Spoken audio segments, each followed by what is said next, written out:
पटना नगर निगम में आउटसोर्स के नाम पर जबरदस्त लूट का काम हो रहा है। आउटसोर्स एजेंसी जितनी भी काम कर रही है पटना नगर निगम में, वो सफाई हो न हो उसके प्रति उसका कोई रिस्पॉन्सिबिलिटी नहीं फिक्स किया गया है। कहीं पार्षदों का अधिकार और महत्व इस चुनाव के बाद कम हो जाएगा।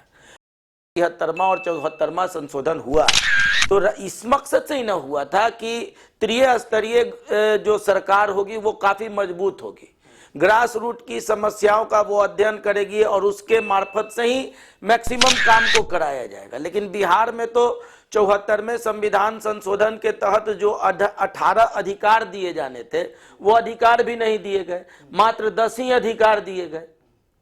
अब सारा चीज सरकार अपने नियंत्रण में अगर रख रही है तो फिर इस तरह के चुनाव कराए जाने का क्या मतलब है।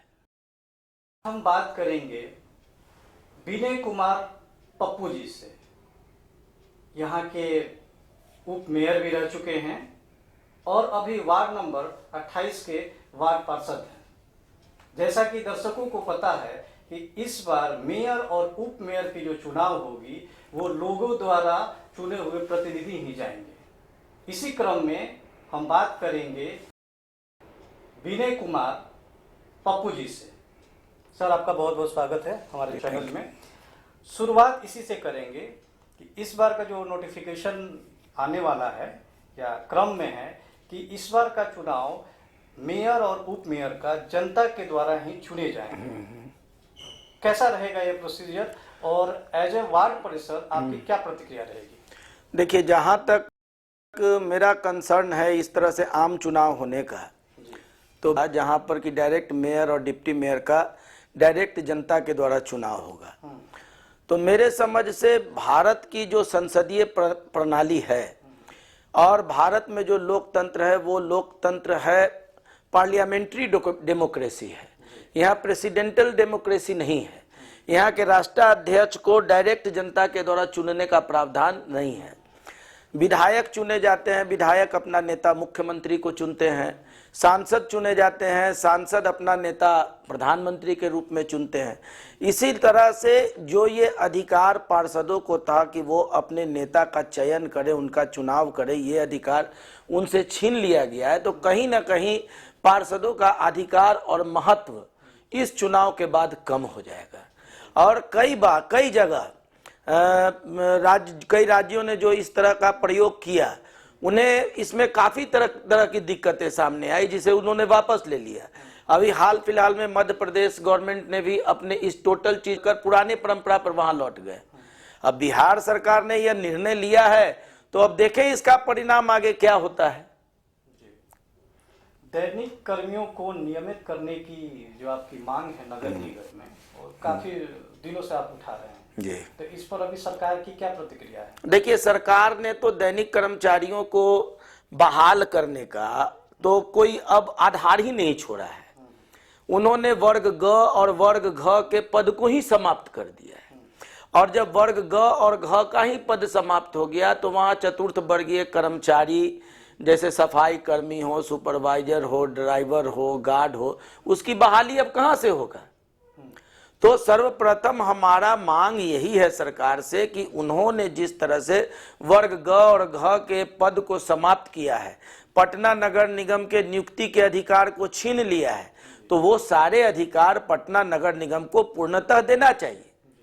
74वां संविधान संशोधन क्या कहता है? भारतवर्ष में जब संविधान का तो इस मकसद से ही ना हुआ था कि त्रिस्तरीय जो सरकार होगी वो काफी मजबूत होगी, ग्रास रूट की समस्याओं का वो अध्ययन करेगी और उसके मार्फत से ही मैक्सिमम काम को कराया जाएगा। लेकिन बिहार में तो 74वें संविधान संशोधन के तहत जो 18 अधिकार दिए जाने थे वो अधिकार भी नहीं दिए गए, मात्र 10 ही अधिकार दिए गए। अब सारा चीज सरकार अपने नियंत्रण में अगर रख रही है तो फिर इस तरह के चुनाव कराए जाने का क्या मतलब है। कुछ प्रतिक्रिया या आपकी बातचीत हुई होगी नीतीश कुमार जी से? देखिए, इस मुद्दे पर नीतीश कुमार जी के समक्ष भी हमने ये बात को रखा था। तत्कालीन मंत्री थे सुरेश शर्मा और तत्कालीन प्रधान सचिव थे चैतन्य प्रसाद। मुख्यमंत्री जी के निर्देश के बाद उनके साथ बिहार के सभी मेयर डिप्टी मेयर की बैठक हुई थी।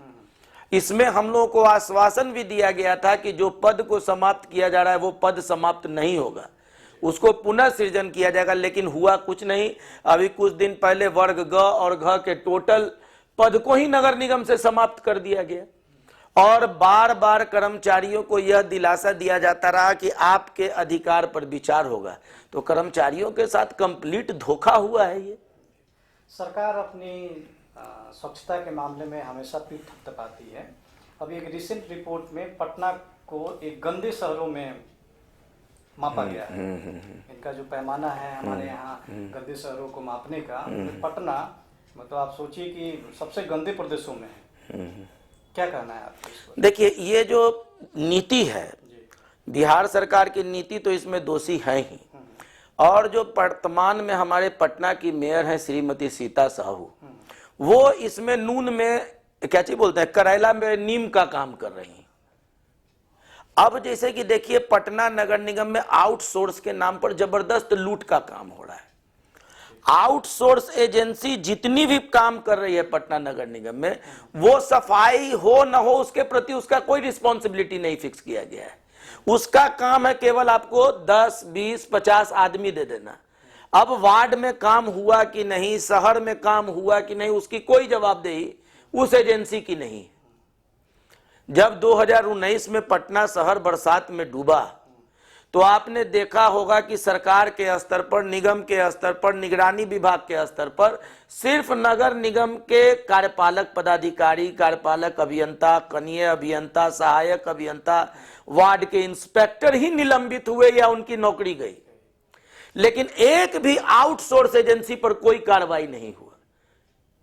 आज आउटसोर्स एजेंसी को आप 14,000 रुपया एक मजदूर का भुगतान कर रहे हैं, और वो आउटसोर्स एजेंसी कर्मचारी को मात्र 7,000 और 8,000 रुपया भुगतान कर रहा है।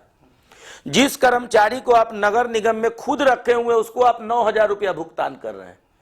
तो जब आप खुद 9,000 रुपया में कर्मचारी रख के काम करवा सकते हैं, तो फिर 14,000 रुपया एजेंसी को भुगतान करके कर्मचारी लेने का क्या मतलब है?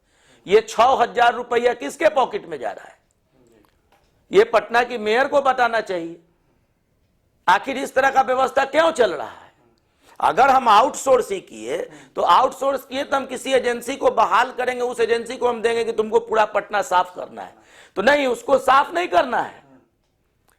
गाड़ी खरीदेगा नगर निगम ताकि खरीद में कमीशन आए, गाड़ी में तेल भराएगा नगर निगम ताकि उसमें कमीशन आए, नगर निगम सफाई कर्मी लेगा आउटसोर्स एजेंसी से, आउटसोर्स एजेंसी को भुगतान करेगा तब कर्मचारी को मिलेगा ताकि उसमें कमीशन की उगाही हो सके। ये कौन व्यवस्था है? ये तो आउटसोर्स के नाम पर कंप्लीट लूट खसोट का मामला चल रहा है। एक और मामला है आपका कि कचरा प्रबंधन का। कचरा प्रबंधन में क्या है कि नगर निगम के द्वारा लोगों से कुछ फीस भी वसूली जाती है, तो कुछ लोगों ने तो इसका विरोध भी किया है। विरोध मैंने ही किया, मैं न्यायालय तक में गया हूं इस मामले का। देखिए, सबसे बड़ा बात, एक आउटसोर्स एजेंसी है जो कर वसूलती है, स्पैरो कंपनी, और स्पैरो कंपनी को होल्डिंग टैक्स वसूलने के लिए उसको यहां लाया गया था। अब महापौर ने उस एजेंसी को टारगेट पूरा करवाने के लिए उसको कचरा शुल्क वसूली का जिम्मा दे दिया। तो नियमानुसार होल्डिंग टैक्स और सर्विस टैक्स को एक साथ समाहित नहीं किया जा सकता है, जो कि इन्होंने किया। अब घर घर से कचरा जो उठाएगा वही ना सर्विस शुल्क वसूलेगा। अब जो एजेंसी कचरा वसूलने से उसका कहीं कोई सरोकार नहीं है, वो सर्विस टैक्स कैसे वसूल सकता है? आपके घर पर मान लीजिए कोई कचरा लेने गया, तो आपको पता है ना कि हाँ अमुक आदमी आ रहा है कचरा लेने, इसको हम 30 रुपया महीना देंगे। 5 दिन वो आपके यहाँ कचरा लेने नहीं आया, बोलेगा तुमको 5 दिन का हम पैसा नहीं देंगे, 25 रुपया देंगे। लेकिन स्पैरो कंपनी तो गुंडा के तरह आपके पास आ रहा है, आपके घर से कचरा उठा नहीं उठा वो आपसे नहीं पूछेगा, आपको इतना पैसा देना है। एक गुंडा बहाल कर दिया है पटना की शहर को सर्विस टैक्स के नाम पर लूट मचाने के लिए। आप तो मेयर भी रहे हो जी, तो जो ब्यूरोक्रेट्स के साथ जो रिलेशन होता है, अधिकारी किस हद तक आप लोगों का साथ देते हैं? अभी तो देखा गया कि देखिए ब्यूरोक्रेट्स के भी हाथ बंधे हुए हैं। और ब्यूरोक्रेट्स को भी बिहार नगर पालिका अधिनियम के तहत काम करना है। अब कोई महापौर के पद पर बैठता है, उप महापौर के पद पर बैठता है, तो जो पार्षद उनको चुनते हैं या शहर की जो जनता उसकी अपेक्षा उस पर बढ़ जाता है, लेकिन टोटल अधिकार को कुंद कर दिया गया है। तो अभी तो महापौर जो 75 वार्ड पार्षद के प्रति रिस्पॉन्सिबल हैं और 75 वार्ड पार्षद अपने अपने वार्ड की जनता के प्रति रिस्पॉन्सिबल हैं, वो अपनी समस्या को ला रहे हैं। अब अगर आम चुनाव हो जाएगा तो इसी अधिकार के तहत महापौर क्या काम करेंगे जनता का, ये भगवान मालिक। दूसरा बात, उप महापौर का भी डायरेक्ट जनता के द्वारा चुनाव कराया जा रहा है। तो उप महापौर का पद का काम तब शुरू होता है जब महापौर पद पर नहीं हो। तो ऐसे परिस्थिति में उप महापौर का चुनाव अब जनता से करा के क्या कीजिएगा? जनता उप महापौर के पास जाएगा कि हमको अमुक काम करा दीजिए, तो उप महापौर कहेगा मेरा तभी रौले शुरू नहीं है।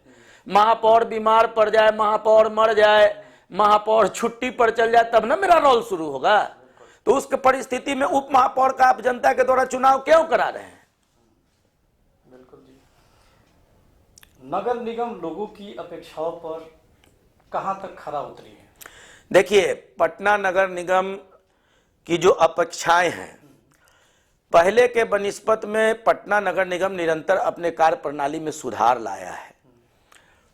लाया है, वार्ड का बढ़ा है, वार्ड के पार्षद भी काफ़ी सजग हुए हैं और सफाई के प्रति भी हम लोग अपना दायित्व निभाते रहते हैं। और ये आज ही नहीं हो रहा है, जब से नगर निगम है उस वक्त के वार्ड पार्षद उस वक्त की सीमित संसाधनों के अंतर्गत काम करते थे, आज भी वही काम कर रहे हैं, कुछ एक्स्ट्रा काम तो हो नहीं रहा है।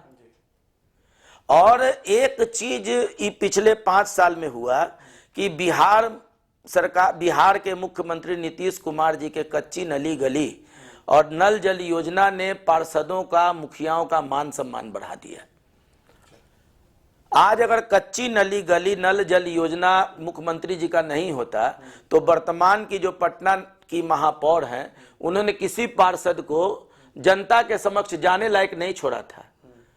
अगर आज के डेट में आप महापौर से जाके पूछिए कि आपने नगर निगम के अपने सोर्स से पटना शहर में क्या विकास किया है, तो उनके पास गिनाने के लिए एक काम नहीं है। वो 2016 में मुख्यमंत्री जी का आम सभा के तहत योजनाओं का चयन हुआ, उसके लिए मुख्यमंत्री जी ने राशि दिया, जिसके तहत पटना शहर में बहुत अच्छा काम हुआ। तो इस तरह के काम आगे भी होते रहें ताकि पटना का विकास होते रहे। और विकास करने के लिए पटना नगर निगम को सुदृढ़, सबल, मजबूत बनाना होगा, उसको फंड भी देना होगा, उसको फंक्शन भी देना होगा, उसको फंक्शनरी भी देना होगा, तभी जाके पटना नगर निगम अपने सही मुकाम को, पटना नगर निगम का, बिहार का कोई भी नगर निगम काम कर सकता है। शराबबंदी पर सरकार की एक और फरमान आई है कि अब जो शराब पिएंगे या पीते हुए पकड़े जाएंगे उनको जेल नहीं होगी, उन्हें बस सोर्स का नाम बताना। देखिए, ये तो जनता को अब मुखबिर बना रही है सरकार, जनता को मुखबिर बना रही है। तो सबसे पहले तो जिस इलाके में शराब आया वहां के थानेदार को ही क्यों नहीं पकड़ लेती है कि इस तुम्हारे इलाका में शराब आया कहां से? बिल्कुल अच्छा और बिल्कुल अच्छा करो, तुम्हारे इलाके में शराब आया कैसे? पीने वाला को पकड़िए, साथ में उसको भी पकड़िए, एक्साइज डिपार्टमेंट के आदमी को पकड़िए। ये तो ढेल फेंकौल बात ना है भाई। एक अंतिम सवाल लेते हैं, व्यूअर्स और दर्शकों की तरफ से सवाल था कि क्या विनय कुमार पप्पू जी अगले मेयर का चुनाव लड़ेंगे? अगर जनता चाहेगी, हम जिस दल से जुड़े हुए हैं उस दल के लोग चाहेंगे तो निश्चित हम उम्मीदवार होंगे। अभी तो फिलहाल महिला के लिए पद आरक्षित है और पटना शहर का हमने 2 बार उप महापौर के रूप में, एक बार पटना जल परिषद के अध्यक्ष के रूप में भी अपनी सेवाएं दी है और लगातार 20 साल से हम पटना नगर निगम के पार्षद के पद पर कार्य कर रहे हैं। जनता का, हमारे वार्ड नंबर 28 का असीम प्यार मिला है। जो जनता का आदेश होगा उसका अक्षरशः पालन किया जाएगा। किस पॉलिटिकल पार्टी से आप जुड़े हुए हैं? अभी हम भारतीय जनता पार्टी में हैं। अच्छा, तो आप अगर मेयर की सीट मान लीजिए महिला की रही जाती है तो क्या उप मेयर का चुनाव आप लड़ना चाहेंगे? ये तो सब चीज बाद के परिस्थिति पर निर्भर करेगा। और उप महापौर का पद का तो चुनाव ही पब्लिक के थ्रू नहीं होना चाहिए, क्या कि उसको कोई पावड़े नहीं है, उसका तो रौले शुरू होता है। एटी क्या नाम है आपको महापौर के रिक्ति के पद पर से उसके नहीं रहने के बाद करने के बाद आप काम कर सकते आप काम कर सकते हो, तो एक वैकल्पिक व्यवस्था के तहत काम करता है। हैं। ये विनय कुमार पप्पू जी थे, उप महापौर भी रह चुके हैं पटना नगर निगम के, अभी वार्ड पार्षद हैं 28 के। और अगर मेयर का चुनाव मतलब महिला आरक्षित नहीं रहा तो मेयर का चुनाव भी लड़ेंगे। और पप्पू जी आपका बहुत बहुत शुभकामनाएं हमारे चैनल में इंटरव्यू के लिए। Thank you. Thank you.